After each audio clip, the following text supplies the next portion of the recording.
Okay, guys, so today I want to do something kind of fun. I'm going to do something a little bit new. So, backdrop for this. I was walking through Barnes& and Noble. I don't always go there to buy books. Sometimes I go there to just peruse and have a look around and see what's available. And I come across this book that caught my eye. I was kind of interested. The title caught my eye right off the back, the cover image. It was called The Chosen and the Beautiful, by Nevo, and it said it was a national bestseller. The art looked really beautiful. It has kind of a 20s look to it, kind of like, a Clapper kind of look, the Clapper hairstyle. I was very interested because I like that period of history. So it was kind of like, oh, okay, I'm kind of interested. So whenever you see a book that the cover's interested, what do you usually do? You look to the back. You go to the back synopsis to kind of take a look and say, okay, what's this all about? Today we're going to be talking about synopses because when I read the synopsis, I had to put the book down. I was laughing so hard. I now have no desire to read this book because the back explanation as to what it was trying to do did so poorly, I had no desire to look at it anymore. And we're going to talk about why, and then I'm going to compare it to other books and their synopses and show you why they work and how they work. So let's get started. I'm going to put it up on the screen so that you guys can see it. This is the synopsis for The Chosen and the Beautiful. Immigrant, socialite, magician. Jordan Baker grows up in the most rarefied circles of 1920s American society. She has money, education, a killer golf handicap, and invitations to some of the most exclusive parties of the jazz age. She's also queer and Asian, a Vietnamese adoptee treated as an exotic attraction by her peers, while the most important doors remain closed to her. We're going to stop there because we already have a problem. It looks to me, based on what I'm seeing here, if I were to diagnose the first issue, is that this looks like a self-insert story. Why do I say that? Because we have a glorious contradiction in the way this character is introduced.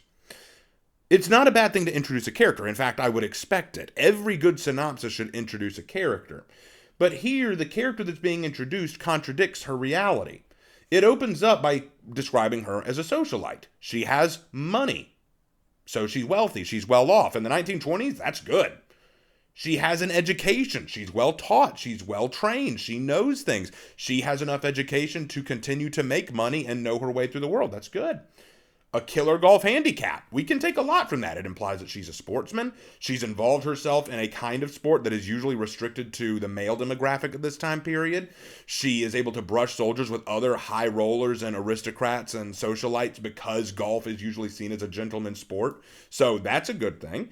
And it has invitations to some of the most exclusive parties of the jazz age. Now, when it says exclusive parties, that means that the only way you get into those kind of clubs is when you have tight connections, either through money or social status. You have connections, and it looks like, based on the fact that she has money and brushes soldiers with the elite, she has those connections. So this girl is a very well-off socialite for sure. So we've opened up with a character that looks like she's a high roller and at the top of things. Awesome.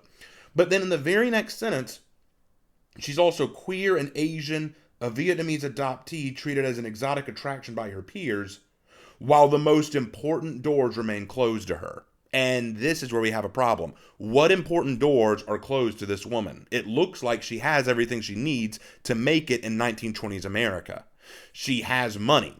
You need that. She has education. You need that. She has connections to the elite. She has that. She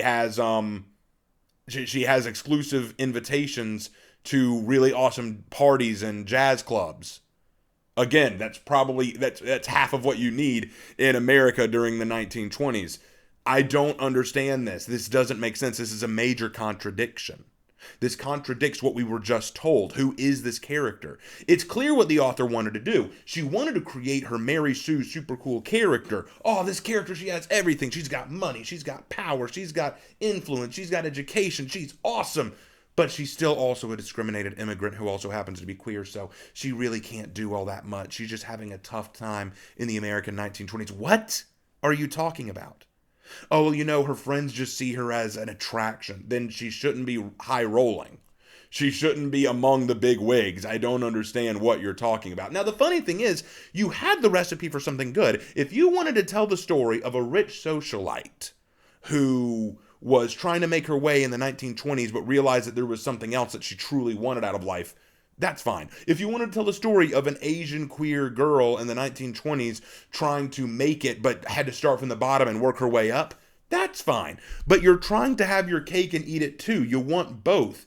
The problem here is, if you couldn't tell, this doesn't tell me that she has a story to pursue.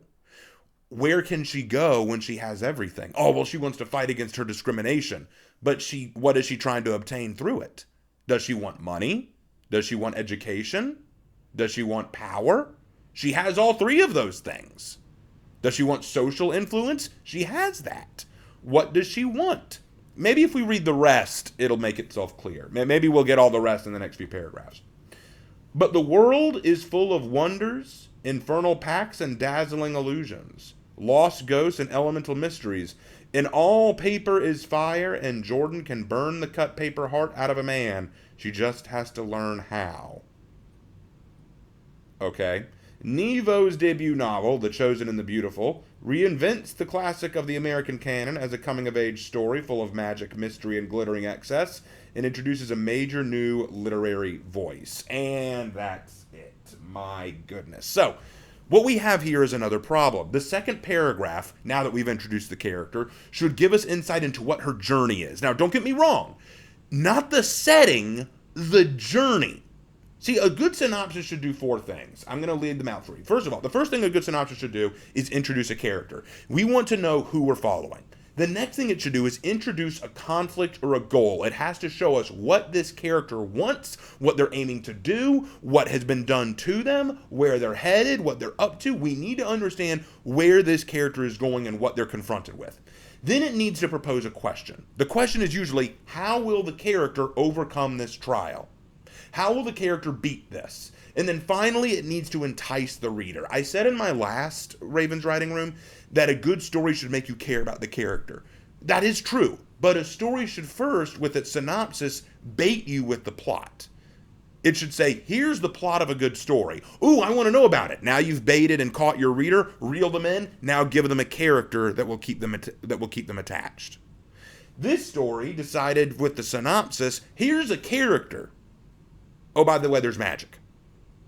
Imagine if Harry Potter did that. Harry Potter did its synopsis like, Harry Potter was a poor kid who grew up with really abusive uncle and aunt and cousin who they just treated him like dirt because he's an orphan and because he's just different, and they just treated him so badly. He just wants to be, a good kid, that's all. And now he needs to find a way to discover who he is and what he's meant to do.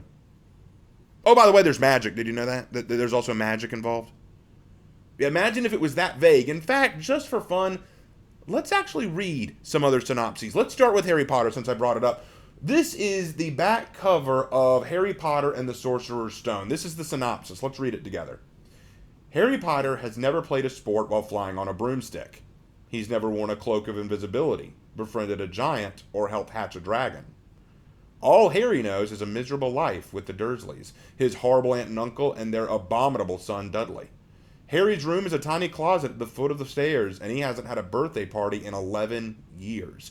Okay, so this paragraph already did some really cool stuff. It did introduce us to our character, Harry Potter, for sure, but it also did other things. Why did it open with that weird opening? He's never played a sport while flying a broomstick. What? He's never worn a cloak of invisibility. Why would he do that? Befriended a giant. When? Or helped hatch a dragon. What? So already we know that this story is going to involve something fantastical based on that opening alone. But then we get the synopsis. All Harry knows is misery under these evil and cruel aunt and uncle. All we know is that he has been hurt and abused by these people. So now we have our introduction to the character.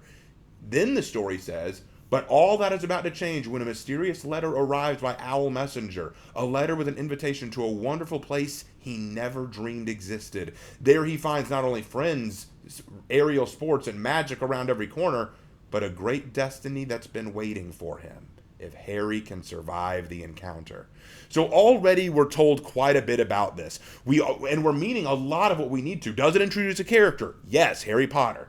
Does it introduce a conflict or goal? It does introduce a conflict or goal. He wants to get away from these abusive people and discover this world of magic and mystery, and that's the conflict. Does it propose a question? Yes, it proposes the question of, what is this destiny that he's being introduced to? It's got this weird destiny. What's that all about? What is this poor kid who's grown up in a miserable existence ever had destined thrown on him? And then finally, does it entice the reader? Well, that's kind of up to you. It enticed me. But let's compare that to what we just had. Let's compare that to the story of The Chosen and the Beautiful. It introduces a character that's full of contradictions, but does it introduce a conflict or a goal? I guess it kind of does if the whole point is that she's trying to overcome her discrimination, but that's not what the synopsis says. It says, but the world is full of wonders, infernal pacts, and dazzling illusions, lost ghosts, and elemental mysteries, and all paper is fire, and Jordan can burn the cut paper heart out of a man. She just has to learn how. What's the conflict? What's the goal? What does she want? What's she trying to do? What does it mean, paper heart out of a man? What does that mean? Does it propose a question? Ironically, it does propose a question, but it has nothing to do with her goals or her conflicts. It has everything to do with, what is this? See, with Harry Potter, I at least could draw a few conclusions. This is going to be a magical adventure story about a character, about a boy who has been abused by his mean family, but is being invited into a world of magic and amazement and stuff like that, and he has a destiny waiting for him there. But what about this implies destiny? What about this implies conflict? What about this implies that there's any adventure for her? What does she want to do? Let's do another one. Let's do another one just for fun. How about The Lord of the Rings, The Hobbit? How about we do The Hobbit? Got it right here. Bilbo Baggins was a hobbit who wanted to be left alone in quiet comfort. But the wizard Gandalf came along with a band of homeless dwarves. Soon, Bilbo was drawn into their quest, facing evil orcs, savage wolves, giant spiders, and worse, unknown dangers. Finally, it was Bilbo, alone and unaided, who had to confront the great dragon Smaug, the terror of an entire countryside. Okay, again, it introduces a character, Bilbo Baggins. It introduces a conflict. He is being taken from his normal home, his normal upbringing by Gandalf and the dwarves to go on this adventure. And the question proposed at the end here is he's confronting a giant dragon. How's he going to get out of it? How is he going to beat this dragon alone and unaided? How is he going to beat this dragon? This guy who just wants a simple quiet and comfort. How is he going to do this? Does it entice the reader? For most people, it did. But again, comparing it to the other thing, yes, it does kind of introduce the idea that there could be illusion and magic and stuff like that, but it's so vague. How does it relate to her? But the world is full of wonders, infernal pacts, and dazzling illusions. Okay. Lost ghosts and elemental mysteries. Okay, how does that relate to her? And all paper is fire, and Jordan can burn the cut paper heart out of a man. Okay, she can. Where did she learn that? She just has to learn how. What does that have to do with anything? What does that have to do with her goals? What does that have to do with what she wants? The Hobbit and Harry Potter both introduce characters who wanted something, a goal. Harry wants to get away from the Dursleys and discover his destiny in this new magical place. Accept the invitation. In The Hobbit, Bilbo just wants to live a quiet life, but he can't do that until he goes to the home of the dwarves and slays the dragon. He has a goal, and these things keep coming up to prevent him from achieving his goal. But Jordan Baker in this story doesn't seem to have a stated goal. She just has all this really cool stuff, money and power and fame and all this stuff that she needs. And she also is discriminated against somehow, even though it makes no sense that she'd be discriminated despite being so well off in 1920 society. That doesn't make any sense to me, but still, she somehow is in a world of magic and illusion, and she can burn the paper heart out of a man, whatever the hell that means. With a synopsis, you don't want to be too poetic. How about another one? Let's do another one. How about this time we do one of my favorite horror stories, Dracula by Bram Stoker. I'm looking on the back here. The most famous figure of seductive evil in Western literature, bloodthirsty Count Dracula has inspired countless movies, books, and plays, but few, if any, have been fully faithful to Bram Stoker's original best-selling novel of mystery and horror, love and death, sin and redemption. Okay, that's introducing the book itself. Let's actually read the synopsis. Written in the form of letters and diary entries, Dracula chronicles the vampire's journey from Transylvania Castle to the nighttime streets of London. There he searches for the blood he needs to stay alive, the blood of strong men and beautiful women, while his enemies plot to rid the world of his frightful power. All right, does it introduce a character? Yes, Count Dracula. Does it introduce a conflict or a goal? Yes, in fact, it introduces the fact that Dracula wants to survive off of the blood of strong men and beautiful women while these men try to stop him. Does it propose a question? How will they stop him? Yes, that is a very simple question. We understand the goals Dracula has. We understand the goals of his opposition. We understand what the conflict is. Easy to follow. And the question is how? How do they solve it? That's the question. And you can only find that out by reading the book. But with Jordan Baker, the only question I can ask is, what the hell are you talking about? This doesn't sound, I don't even know if I want to read this, because I don't want to read every book about magic out there. I need to know that this is going to appeal to me. So I need to read the synopsis and know, okay, is this a story that's going to appeal to me? And I don't know that it will, because I don't know any about what she's talking about. Let's do one more, this one from a manga this time. We will do the synopsis written on the back of Monster Musume Everyday Life with Monster Girls #1. This is just one I grabbed off my bookshelf. So here we go. Lamias, Harpies, and Centaurs, oh my. What do world governments do when they learn that fantastical beings are not merely fiction, but flesh and blood, not to mention feather, hoof, and fang? Excellent. We've already got a question. Cool. Why they create new regulations, of course, like the Interspecies Cultural Exchange Accord.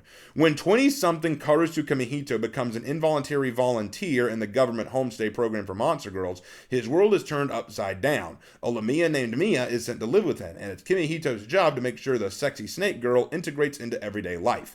While cold-blooded Mia is hot for Kimihito, the penalties for interspecies breeding are dire. Even worse, when a buxom centaur girl and a scantily clad harpy move into Kimihito's house, what's a full-blooded young man with raging hormones to do?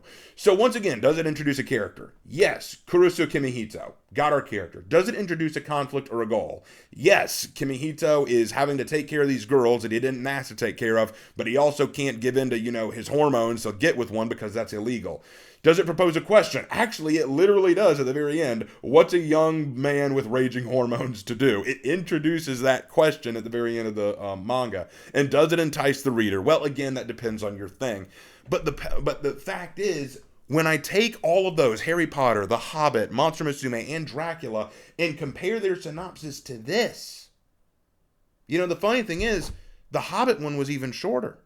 The Hobbit one was incredibly short. So was the Dracula one. But they did far more than what this book has done. They've introduced the character. They've introduced a conflict. They've proposed questions. And they've enticed their reader. All this has done is demonstrate that the author self-inserted themselves to be a cool Mary Sue character with money, education, social clout, and invitations to all the parties, and yet still suffers somehow from discrimination because she's queer and Asian, even though that hasn't affected her life in the fact that she does have money, does have education, does have social get-outs and stuff like that. And then instead of introducing us to her new conflict, to what she's having to do, like, is she trying to overcome her discrimination? Is there a specific door she wants to get into? It isn't even clear on what door. You know what? I could buy this if maybe they told us there's a specific door she wants to get into. Like, what if, yeah, she's rich, she has money, and she has all that, but what if she's looking for love? What if there's a guy she really wants? No, she's queer. Sorry. What if there's a girl she really wants, that she really wants to get with, but can't because she's worried about the societal expectations and worried about how the world would view her for wanting that. So that's the door she wants to get through. But it's never said what that door is. It's never said what her conflict is. All it says is, oh, but there's illusion and magic, and she could burn the paper heart of any man. Well, that's a good question. Why does she want to burn the paper heart out of a man if she's queer and wants a woman? Again, this makes no sense. Everything about the synopsis makes no sense. Now, I can already hear someone in the comments section going like, hey, but that it should entice you to read it. It's very vague, so that means you have to read to find out. That's bad priorities. Yes, while you shouldn't give away all your information, you shouldn't be vague either. You should give an idea of what kind of quest you're going on. Again, it's like that Harry Potter example. Harry Potter was a kid who was abused by the Dursleys and mistreated his whole life, and he doesn't understand why.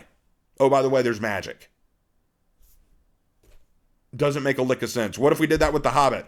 Bilbo Baggins was a simple hobbit who lived in a shire under the hill, and he spent most of his time smoking his pipe and being a bit of a loner who kind of did his own thing, and he liked it that way.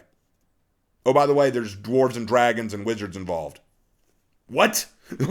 And then Monster Musume. There's this guy who, he lives by himself with no parents, and he has to take care of a girl who's moved in. Oh, by the way, there are centaurs and harpies and lamia involved. What? Like, you're leaving out key. In fact, I did it too well. I explained that too well. Let me try again. Kimihito Kurusu is a character who lives by himself. By the way, centaurs and snake people. What? Like, it doesn't make sense. There's nothing. I don't understand the conflict. I don't understand what's going on if you leave it that vague. And I think the biggest joke about all of this is they spent over, I think, half of this synopsis, just over half probably, describing the character and their contradiction. The other half vaguely explaining, oh, by the way, there's illusion and magic. And then the last bit, I love this. In the last part, Nevo's debut novel, The Chosen and the Beautiful, reinvents this classic of the American canon as a coming-of-age story full of magic, mystery, and glittering excess, and introduces a major new literary voice. What that's code for is it's from a new perspective. Like, we now have a diverse voice talking, a new literary voice, the queer Asian American woman, I guess. And also the fact that reinvents this classic of the American canon as a coming-of-age story. A coming-of-age? I'm sorry. Coming of age usually implies that the story is going to be about a character growing from adolescence, or at least immaturity, into adulthood or maturity. Harry Potter, the full series, is a coming-of-age story. You could almost argue Bilbo Baggins, in a sense, is a coming-of-age story, since he's a young, naive hobbit who discovers the real meaning of the outside world. Those you could maybe describe as coming-of-age stories more so than this, because from the sounds of it, Jordan Baker already has everything she needs. Money, education, social power, clout, all that stuff. How is it a coming-of-age story? That's the thing. All these things don't make sense. I think it was trying way too hard to push this new literary voice idea and be a self-insert than it was trying to actually sell itself as its own story. At least that's the way I look at it. But what do you guys think? Do you think you want to pick up this book now? Do you want to read it? What are some synopses for books that you like so much? How did you like the synopsis of some of the books that I shared? What did you think of those? What do you think a synopsis for a book should have on it? Let me know in the comment section down below, and I will see you in my next video. Take care.